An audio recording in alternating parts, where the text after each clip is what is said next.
Hello everyone, my name's Martin. You can find me everywhere online as Superkick Marty, and today I'm going to be doing an overview of Syndrome from the new Disney Villainous expansion, Bigger and Badder.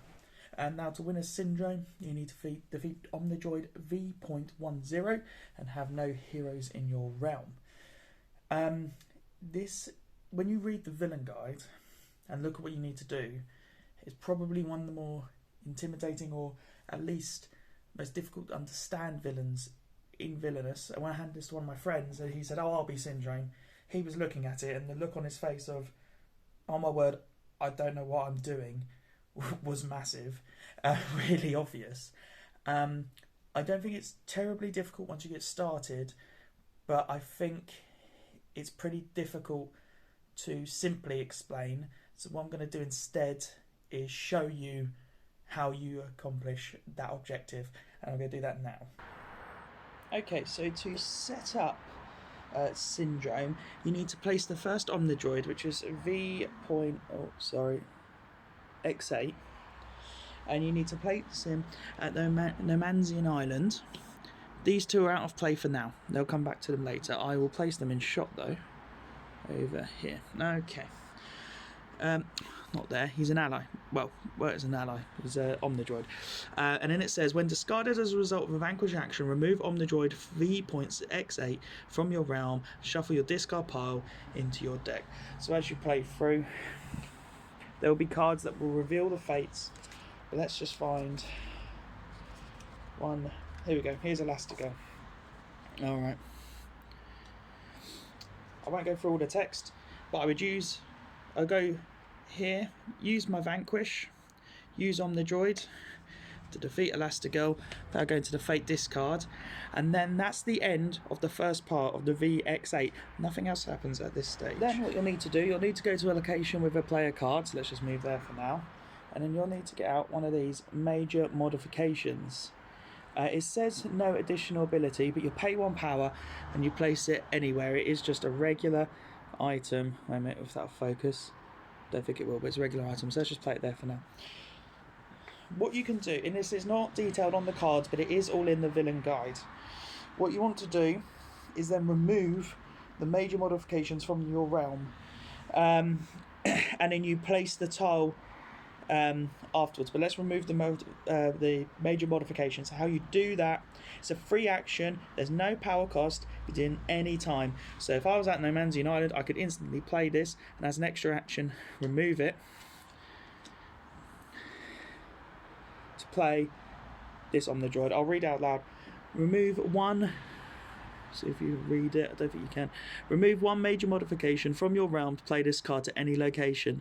When discarded as a result of a vanquish action, remove the Omnidroid V.X9, which is this one, from your realm. Find Syndrome's remote and put it in your hand. So we're just going to play this here for now. You then need to destroy it by using it as a vanquish action. So here we go. I've got Dash. He'll be played there. Again, go somewhere else with vanquish action. Let's go to my lair this time, Syndrome's lair. Look at me getting into character. I'll use the Omnidroid to vanquish Dash. Dash will then go there.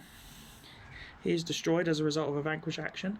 I can now find Syndrome's remote, put it into my hand, but again, nothing else comes out as a result. Syndrome's remote is in this deck somewhere.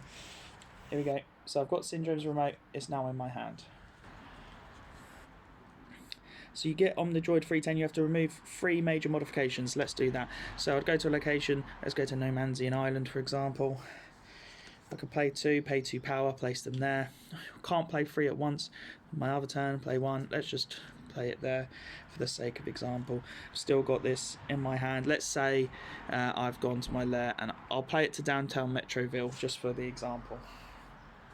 As a free action, I can get rid of those.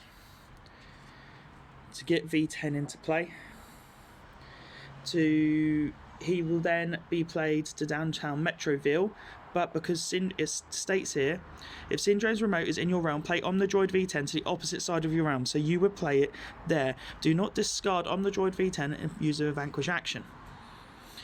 Okay, so next step, we go here, Syndrome's remote, this location gains an activate. If Syndrome's remote is in the same location as the Omnidroid V10, which is here, you activate Syndrome's remote using the activate action, and you will defeat Omnidroid V10. After V10 is defeated, flip the tile over. So in this instance, we would do that.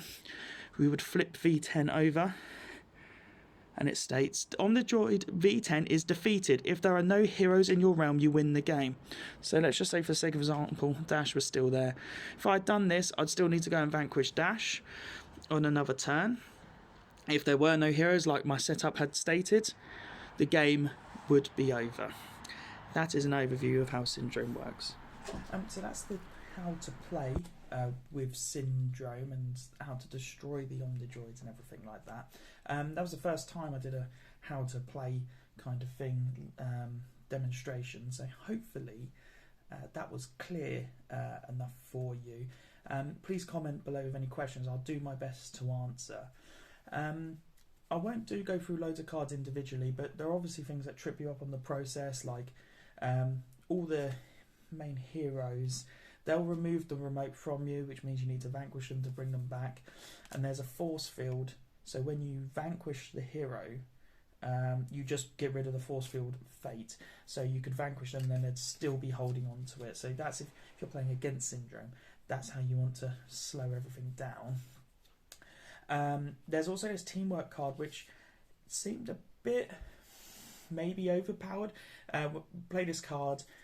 When you play the second fate, you play that one still, and then you still get to play this one, and you get to look through the top 6 cards of the fate deck and rearrange them in any order. So you can, so as the opponent, you can manage it and make sure heroes come up when you would like to. In terms of the hero cards and the things that are in the field, I'm going to talk about the major modifications in a second, because I do have a problem with them. A lot of the allies, you use the Omnidroid to attack. It's beneficial for you to do so. They're super powerful. There are other allies like the guards or the Velocipod, which allows you to defeat adjacent locations like the Wolf Archers in Prince John's realm. So I won't go through loads of these cards. I liked playing as Syndrome. Ultimately, it was good.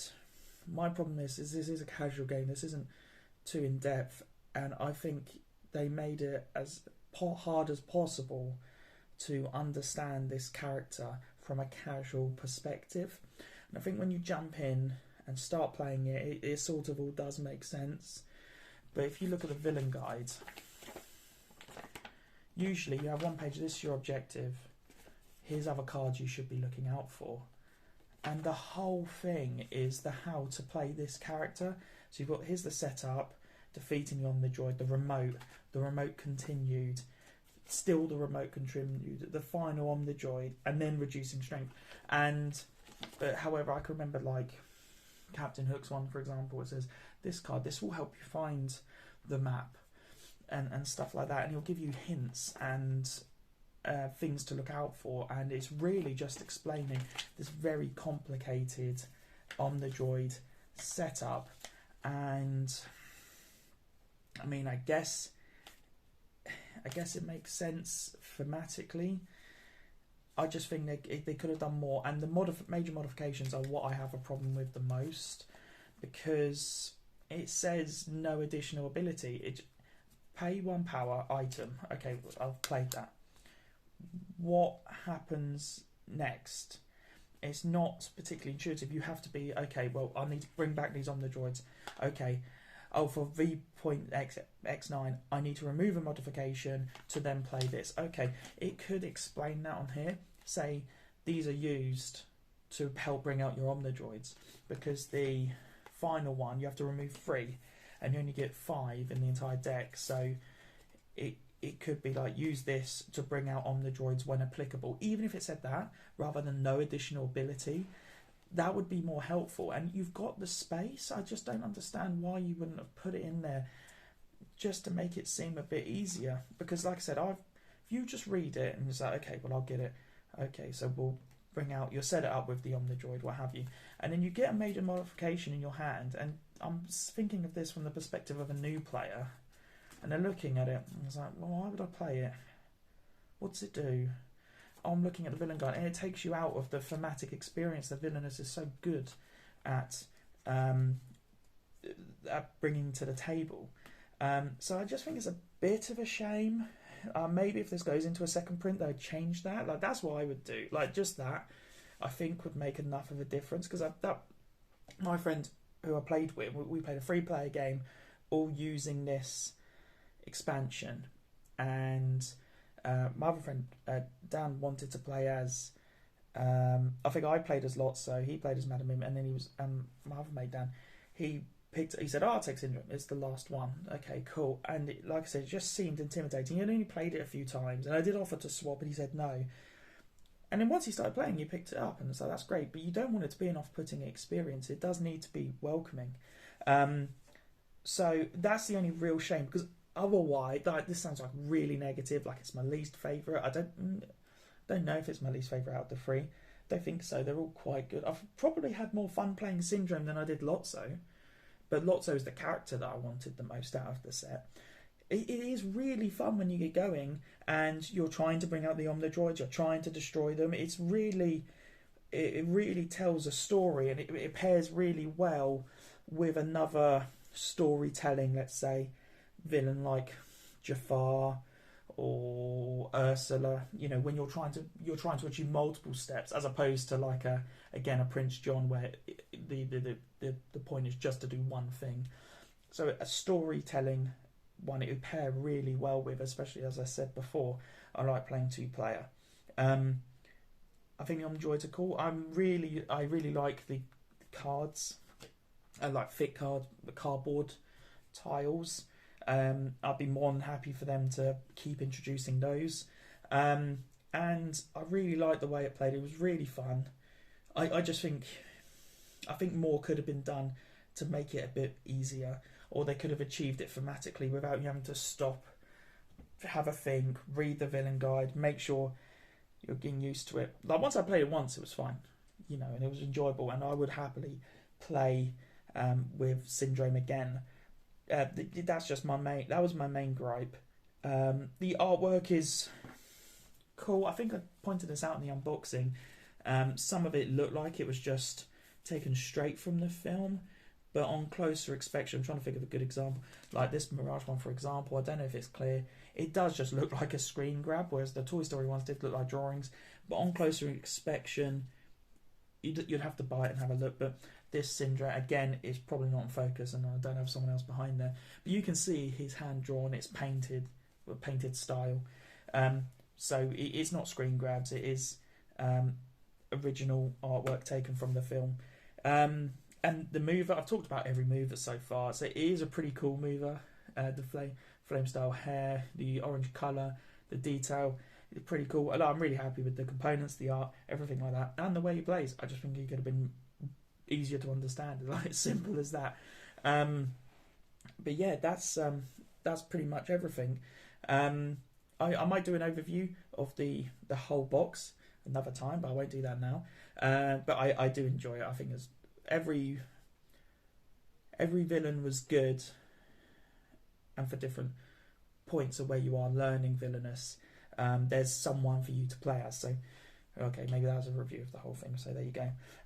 So yeah, that's pretty much everything. I hope you enjoyed this overview.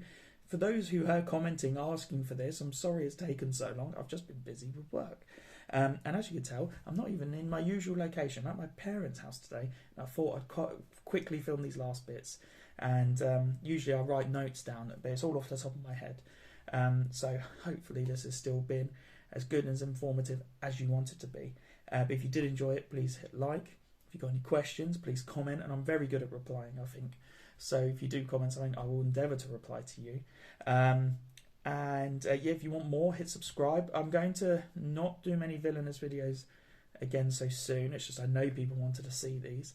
I've got a Marvel Champions unboxing of a playmat that I'm going to do, and I've got my son. He wanted to do some reviews, so we're going to review Disney Sorry.